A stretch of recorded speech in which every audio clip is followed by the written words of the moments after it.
और आगे प्रभु ने सुंदर लीला की, जैसे हम कहते हैं गोवर्धन लीला। प्रभु ने एक उंगली के नख पर गिरिराज जी को उठाया, और प्रभु ने गिरिराज जी को क्यों उठाया, इसका कारण यह था कि देवराज इंद्र को बहुत ही अभिमान हो गया था कि लोग मेरा यज्ञ करेंगे तभी ही मैं जल की वर्षा करूंगा, और जल की वर्षा होगी तो संसार का पालन पोषण होगा। इंद्र का घमंड हटाने के लिए प्रभु ने ये सुंदर लीला की, और गिरिराज जी का पूजन वृंदावन वासियों के द्वारा करवाया। इधर श्री नारद जी महाराज मथुरा जाते हैं, और मथुरा जाकर राजा कंस से कहते हैं कि हे राजन, तुम कृष्ण को कब मारोगे, तुम कृष्ण को कब मारोगे। कंस कहता है, महाराज हे नारद जी, मैंने वह केशव को मारने के लिए बहुत राक्षस भेजे, लेकिन वो इतना शक्तिशाली है कि सब राक्षसों को मार देता है। अरे मैंने अघासुर भेजा, बकासुर भेजा, अष्टकासुर भेजा, धेनुकासुर भेजा, राक्षस कंस ने बहुत भेजे, लेकिन कन्हैया ने सबको धक्का देकर मार दिया। कन्हैया ने धनुष बाण से उन राक्षसों को नहीं मारा था, किसी को धक्के देकर, कभी किसी की मूड़ पकड़कर पछाड़ दिया। ऐसे करके प्रभु ने हजारों राक्षस, कंस ने भेजे हजारों राक्षसों का उद्धार श्री कृष्ण प्रभु ने किया। अब इधर कंस कहता है कि मैंने बहुत राक्षस भेजे, उसका कोई कुछ नहीं बिगाड़ सकता। नारद जी कहते हैं ये काम हो सकता है मारने का। क्या? हे राजन, आप एक धनुष यज्ञ रखो, जैसे राजा जनक जी ने एक धनुष रखा।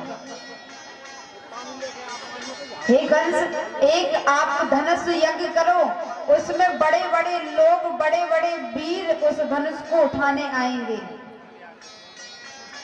तो उसी भीड़ में तुम कृष्ण बलराम को भी बुलवा लेना। अरे बुलवा तो लेंगे, वो आएगा कैसे, मेरे कहने से तो वो आ ही नहीं सकता। नारद जी ने कहा तुम चिंता मत करो, मथुरा में कृष्ण के एक काका रहते हैं, मथुरा में कृष्ण के एक काका रहते हैं जिनका नाम है अक्रूर जी। तुम अक्रूर जी से कहो वो दोनों कृष्ण और बलराम को लेकर आए। इधर अक्रूर जी को कंस ने बुलाया और कहा, अक्रूर जी तुम्हें कृष्ण और बलराम को लेकर आना है।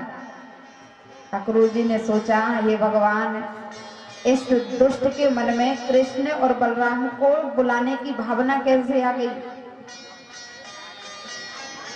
लेकिन अक्रूर जी यदि नहीं मानते, लेने नहीं जाते, तो इतना पापी था, इतना दुष्टी था कि अक्रूर जी को मार देता।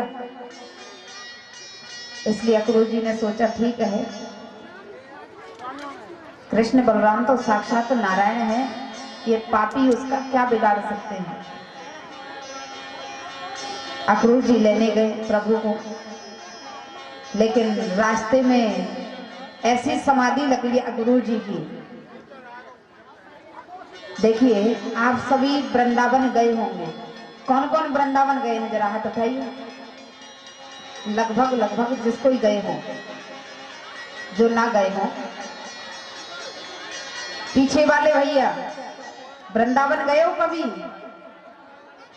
गए हो? वृंदावन से मथुरा पहुंचने का समय कितना लगता है? आप गए हैं तो पता तो होगा ही। कितना समय लगता है वृंदावन से मथुरा पहुंचने में? कितना? 10 घंटे? 10 मिनट है, 10 मिनट लगते हैं। लेकिन अक्रूर जी 10 मिनट की जगह 10 घंटे में पहुंचे।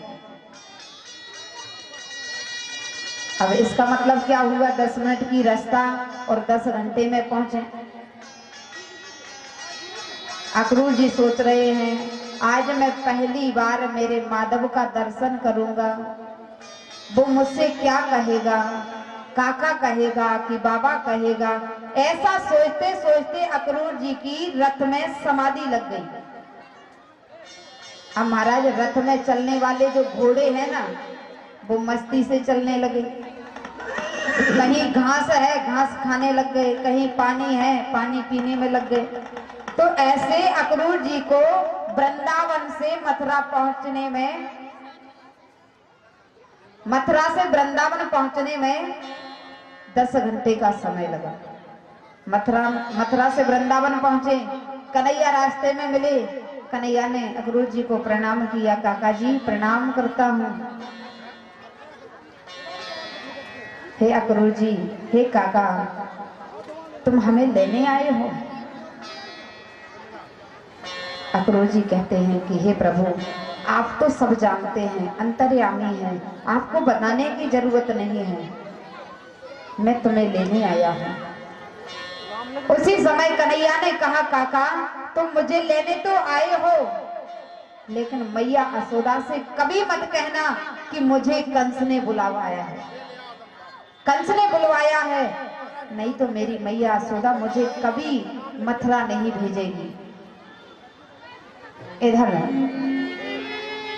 अक्रूर जी ने कहा कि हे नंद बाबा, मथुरा में एक धनुष यज्ञ है और उस यज्ञ में मैं कृष्ण और बलराम को ले जाना चाहता हूँ।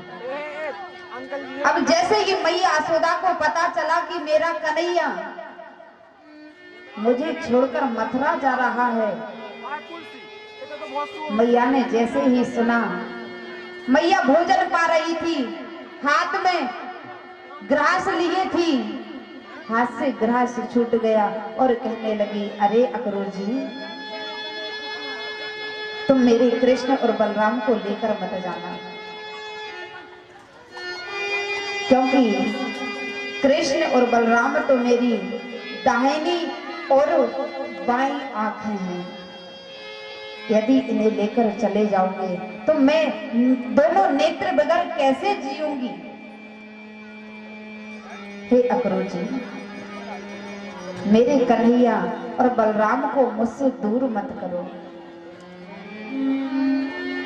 कन्हैया बोले, मैया तू तो मोर कबू कहीं जाने ना देवे, आज तो हम जाएंगे मथुरा। मैया यशोदा कहती, लाला मैं तेरे बगैर रह नहीं सकती। इधर सारे वृंदावन में समाचार फैल गया कि कोई अक्रूर जी आए हैं और कृष्ण बलराम को लेकर जा रहे हैं। जिस गोपी को पता चला, गोपी दौड़ी दौड़ी आई और कन्हैया से कहा, क्यों कन्हैया, तुम हमें छोड़कर जा रहे हो? हे कन्हैया, आप हमें छोड़कर मत जाओ।